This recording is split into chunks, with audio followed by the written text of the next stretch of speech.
Goeiedag gemeente en baie welkom by nog 'n aanlyn erediens van NG Universiteitsoord. Dis vir my baie lekker om jou vandag te verwelkom hier buite.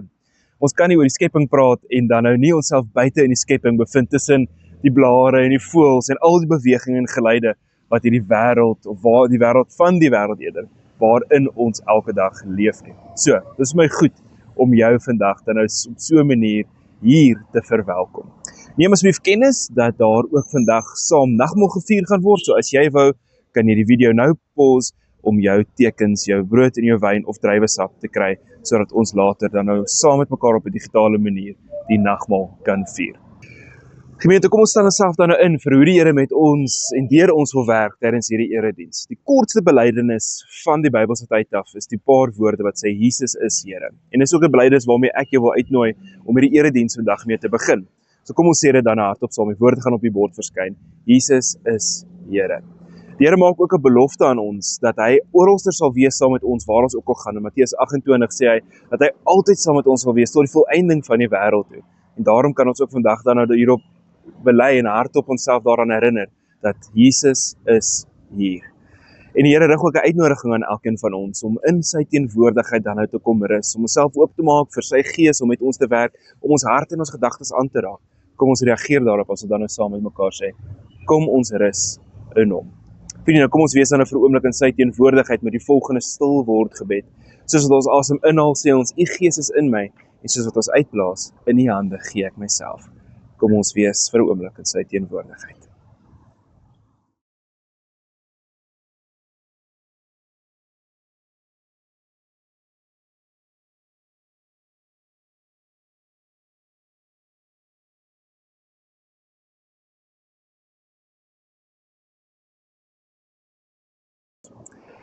Ek groet julle graag vandag met die besonderse mooi woorde van Psalm 8 vers 4 en 5 en vers 10 wat dan nou vir ons die volgende sê.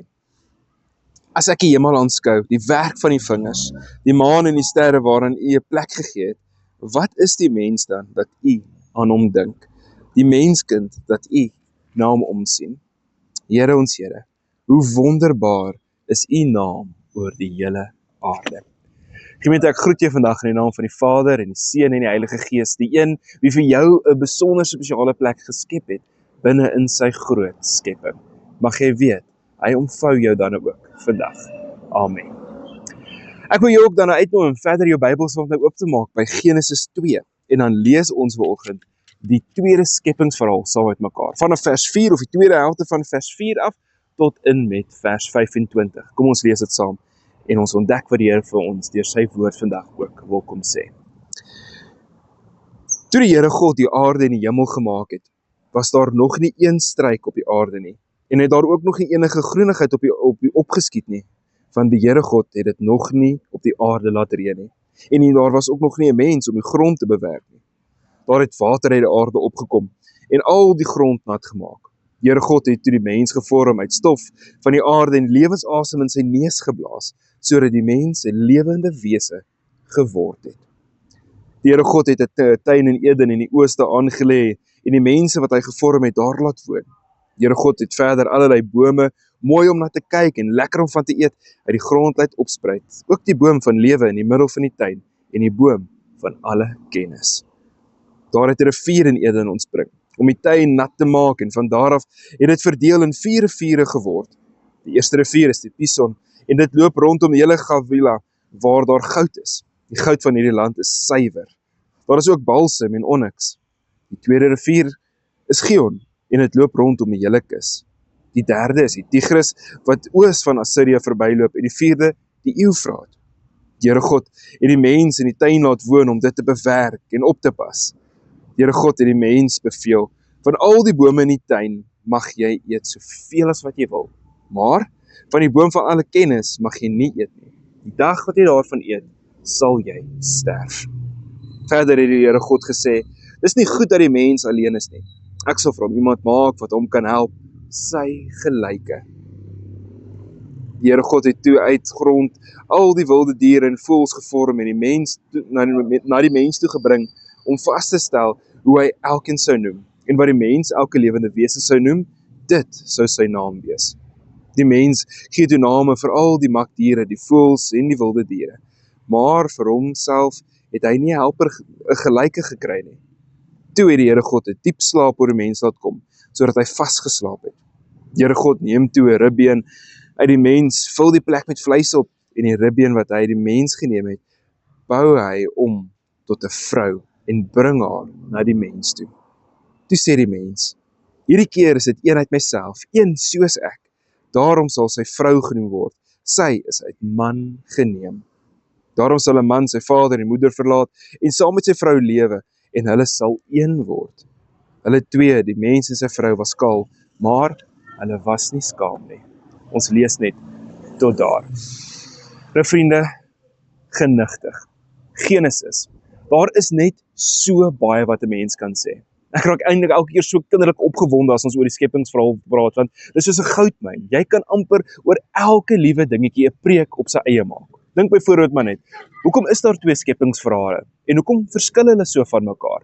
Wat maak ons met die verskillende bome wat in die tuin dan nou na vore gebring is? En vers 18 praat natuurlik dat man en vrou gelyk is. Wat maak ons in vandag se wêreld daarmee? En so kan 'n mens aangaan. Daar's eintlik net te veel wat 'n mens oor hierdie kan sê. So, jy gaan my nou net vir 'n klein oombliekie moet toelaat om so 'n bietjie my Bybel nerd na vore te kan bring. En so 'n bietjie van 'n Bybel 101 dalk met jou te kan deel. Laasweek het Dominee Anushka genoem dat daar in die antieke wêreld 'n klomp verskillende antieke samelewings was, wie elkeen hulle eie verskillende skepingsverhaal gehad het. Die Egiptenare het hulle een gehad, die Assiriërs, die Babiloniërs, en so kan 'n mens aangaan, het elkeen hulle eie vorm van 'n skepingsverhaal gehad. So, om by my kollega aan te sluit, gaan ek dan graag vandag in kort die Babiloniese skepingsverhaal net weer vir ons oorvertel met die naam die Enuma Elish. Hulle skepingsverhaal of die Babiloniese skepingsverhaal gaan dan nou so. In die begin was daar geen hemel of aarde gewees nie. Daar was net twee oerwaters gewees. En daar waar hierdie twee gode, Apsu, die god van vars water, en Tiamat, die godin van soutwater en wat iets van gels verteenwoordig, daar waar hulle twee toe bymekaar gekom het, daar was daar toe nou ander gode gebore gewees. Maar hierdie jong gode het effe te lawaaierig omgegaan vir hierdie ou gode. En hulle het hulle verskriklik gepla. En daarom het Apsu toe nou besluit dat hy hulle gaan uitwis. Apsu word toe deur 'n jonger god Ea doodgemaak, en dit het vir Tiamat verskriklik woedend gemaak. Sy het toe verander in 'n chaos monster in wat net chaos wou veroorsaak het oralster waar sy gegaan het. En al hierdie Jode, al hierdie jong gode, ekskuus daarvoor, het toe lekker bang geword vir Tiamat. Veral omdat daar nie eintlik iemand sterk genoeg was om teen haar te staan nie, behalwe die een jong god met die naam Marduk. Die gode vra toe nou vir Marduk om teen Tiamat te beklei, en hy stem in onder een voorwaarde, dat as hy haar oorwin, dat hy die koning sal word van al die gode in daardie pantheon. Almal stem natuurlik in, en Marduk en Tiamat is in 'n epic battle mekaar in. Marduk op die einde van die dag vang toe vir Tiamat vas met sterk winde, en hy ruk haar liggaam in twee verskillende dele. Hy skeer haar liggaam in twee, en uit die een maak hy die hemel, en uit die ander een die aarde. En uit hierdie dooie liggaam, vertel die Babiloniese geskrifte, het Marduk toe nou alles anderster ook gemaak. Maar die probleem is dat Marduk al die werk moes gedoen het.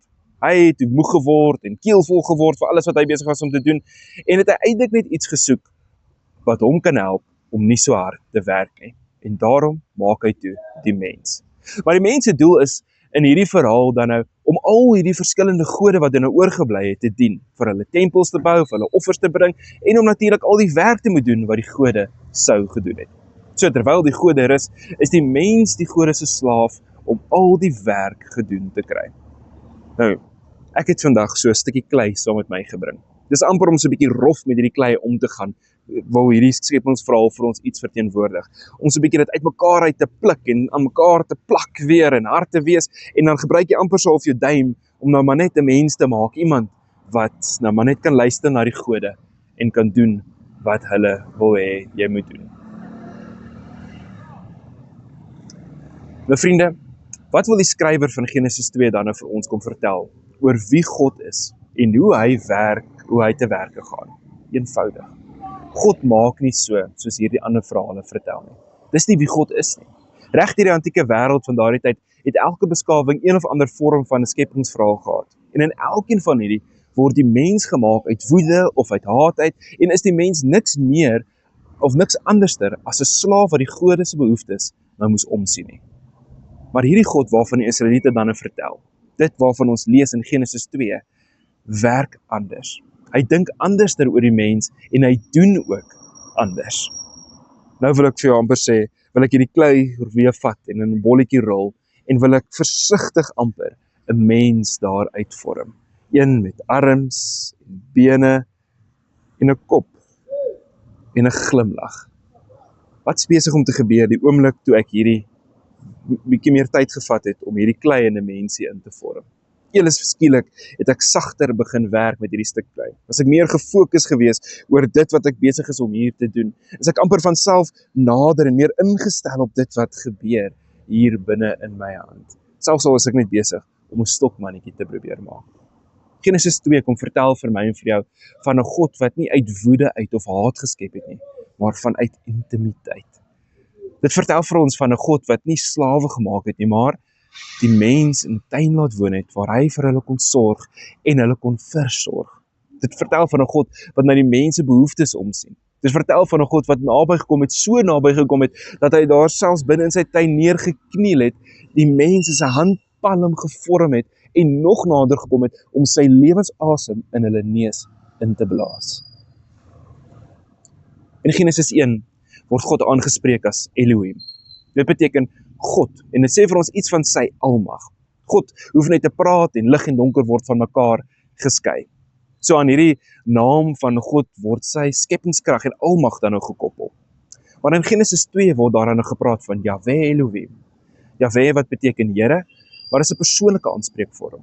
Dit verwys daarna dat hierdie skepper God, die een wat alles in beweging gebring het, ook persoonlik en naby is. Hy is nie verwyderd van sy skepping nie, maar hy is so naby daaraan dat sy vingers en sy hande self vuil word in die stof en die klei van hierdie wêreld. Vir die Israeliete is Jahwe Elohim 'n persoonlike, intieme God wat met hulle is.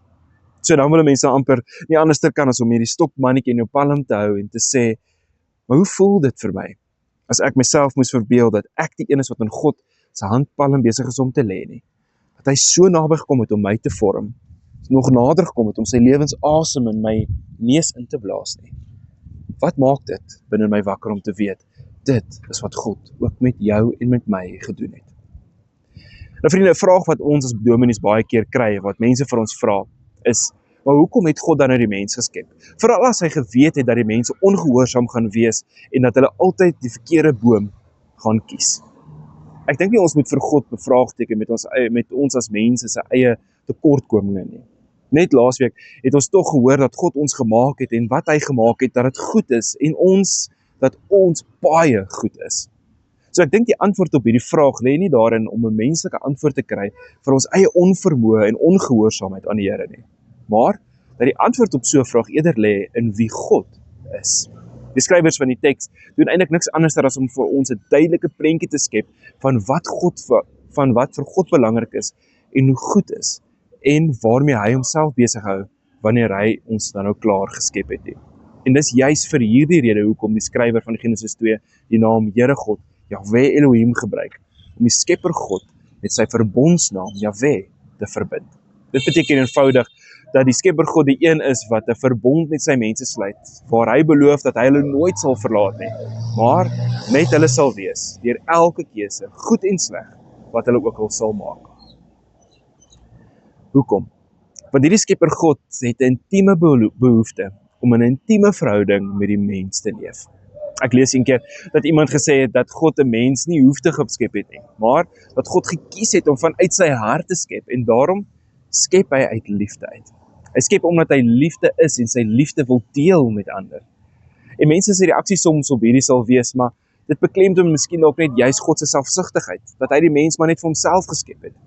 Maar ek dink juist die teenoorgestelde is waar. Ek dink dit sê eerder en getuig eerder van groot genade. God hoef ons nie te geskep het nie, maar tog kies hy om elkeen van ons intiem aan mekaar te sit. En vir hierdie rede is Genesis 2 baie meer intiem. Dit vertel van 'n God wat naby aan sy kinders is, wat luister na hulle en voorsien aan hulle. 'n Selfsugtige God sal lank homself teruggetrek het en teruggestaan het en homself onttrek het en glad nie belang gestel het om sy vingers en sy hande deel vuil te maak met hierdie mens wat op aarde bly nie. Die ou kerkvader Augustinus het gesê dat God tog mense vir homself gemaak het, maar om hulle lief te hê. En daarom is ons harte eintlik rusteloos totdat ons rus in die Here vind, totdat ons in 'n intieme verhouding met die Here kan staan. Nou vriende, as jy weer so 'n klein mannetjie in jou hande moes geplaas het, en jy hou hom dalk net vir 'n oomblik styf vas, mag jy weet dat die Here jou werklik lief het. En wat maak dit dan vandag in jou hart wakker? Te weet, die Here het jou werklik lief.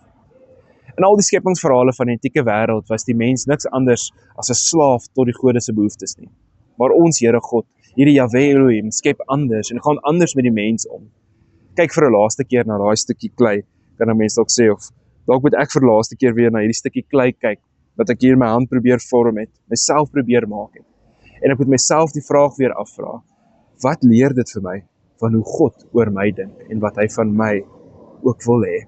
Ons kan vandag vir onsself sê dat die enigste verantwoordelikheid wat ons as mense het, is om te sien na God se skepping en sy skepsels. Hoe doen ons dit? Deur om regverdig, versorgend en met respek teenoor ander mense te leef. Die Here vertrou elkeen van ons toe as sy verteenwoordigers binne hierdie skepping, om na dit om te sien, dit op te pas en dit te laat groei. Ons kan dit doen deur om onder andere regverdig te leef, nie te steel by mense nie, of die skepping of ander mense in die skepping uit te byt nie. Ons kan dit doen deur om die skepping en ons medemens te versorg, en om na hulle behoeftes om te sien, en herstel te bring daar waar daar seer is. En ons kan dit doen deur om gewoon respek vir mense en vir hierdie skepping te hê. Vriende, hiermee sluit ek nou vir ons af. Ek nooi jou vandag uit na die nagmaalstafel toe. 'n Tafel waarin God elke mens nooi om saam met hom aan te sit, waar hy vir ons weer opnuut nooi om byvoorbeeld weer met geregtigheid, versorging en respek op te tree en om te gaan met sy skepping. Hoekom? Want vanuit hierdie liefde waarmee hy ons elkeen geskep het, en vanuit hierdie verhouding waarin hy met elkeen van ons staan, wil hy ons kom verlos van dit wat ons nie is nie. Daarom ontvang jy dan vandag vanuit die Here se genade 'n oop uitnodiging om by sy tafel aan te kom sit en die nagmaal saam met hom te kan gebruik. Met elke nagmaal dink ek so terug aan Calvin se woorde wat sê dat al wat ons kwalifiseer om by hierdie tafel aan te kom sit, is die feit dat ons eintlik ongekwalifiseerd is. En dis die Here se genadige uitnodiging aan elkeen van ons om hier te kom aansit, die brood en die wyn te ontvang en te gebruik, sodat ons kan terugkeer om 'n intieme, nabye verhouding met die Here te kan leef. Kom ons sluit ons oë, dan bid ek vir ons, die Onse Vader. Ons Vader wat in die hemel is, laat U naam geheilig word. Laat U koninkryk kom. Laat U wil op die aarde geskied, net soos in die hemel. Gee ons vandag ons daaglikse brood en vergeef ons oortredings, soos ons ook die vergewe wat teen ons oortree. En laat ons nie in versoeking kom nie, maar verlos ons van die bose. Want Here, aan U behoort die koninkryk en die krag en die heerlikheid tot in alle ewigheid. Amen. Vriende, is my lekker om vandag die nagmaal saam met julle te kan vier en dit met jou dan nou ook te kan deel. En ek hoop jy die tekens reg daar voor jou. Ek leer altyd vir die studente dat die nagmaal 'n fees is wat op 5 maniere onthou moet word. Die eerste een is met jou duim wat jy terugwys. Dis 'n onthou-fees. By die nagmaaltafel word ons herinner aan alles wat God reeds vir ons gedoen het. Hoe hy ons gemaak het, hoe hy vir ons ingetree het, hoe hy ons nog elkeen versorg het tot op hierdie oomblik van ons lewens. Die nagmaal is ook 'n uitsienfees waar ons met ons wysvingers vorentoe wys. Ons sien uit om eendag weer aan die groot nagmaalstafel te sit, saam met die Here en medegelowiges, waar hy gekom het om alles weer heel te maak, sodat dit kan wees soos wat hy dit van die begin af beplan het om te wees. Die nagmaal is ook 'n gemeenskapfees, en mense hou mense middelvingers so vas. Dis bedoel om gedeel te word en gevier te word saam met medegelowiges. En daarom is dit 'n voorreg as jy die kans het om dit vandag saam met die mense in jou huishouding te kan vier. Want is tussen en in die gemeenskap van mense waar God se teenwoordigheid nog sterker na vore kom. Jy moet jou ringvinger so vashou, want die nagmaal is ook 'n waarborgfees. Die Bybel leer vir ons dat al God se beloftes vir ons waar is en dat hy die een is wat dit nakom. Daarom is sy beloftes, dit wat hy vir ons elkeen gee en aanbeloof, waar. En kan ons dit ook sien reg deur die geskiedenis van hierdie wêreld. En dan laastens, jou pinkie, is die nagmaal ook 'n dankfees. Dis by hierdie tafel waar ek en jy as gelowiges bymekaar kom om die Here te dank vir sy groot omvermende liefde, genade, vergifnis en die nuwe lewe wat ons dan ook deur die sakramente van hom ontvang. Daarom gaan ek dan nou vir ons die nagmaaltekens instel. En wanneer ek dit klaar gedoen het, is jy welkom om dit op jou eie tyd te gebruik. En daarna sal ek ons afsluit met 'n gebed. Vriende, op die aand voor Jesus se kruisiging, daar toe hy saam met sy disippels om die tafel gesit het hy die brood geneem en hy het dit gebreek en hy het gesê, dit is my liggaam en dit is vir julle. Neem, eet en gebruik dit tot my nagedagtenis. Daarna het hy die beker van danksegging geneem en die wyn geskink en gesê, hierdie is die beker van my nuwe verbond wat deur my bloed beseël is. Neem, drink en gebruik tot my nagedagtenis. Kom ons gebruik dit dan nou op ons eie tyd.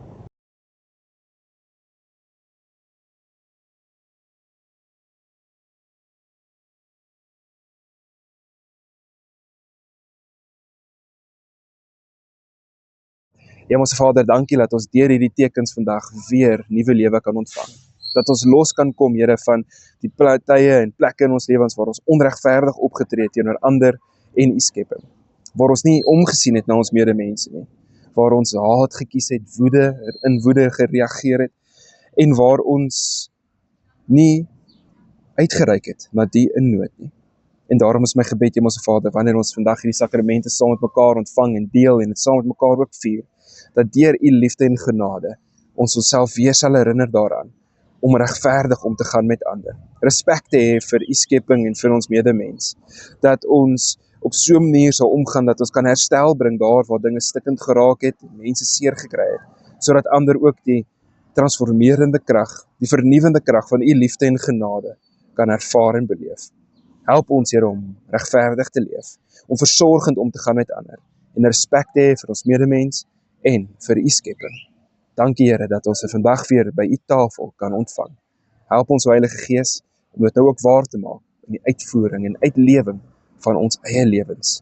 Amen.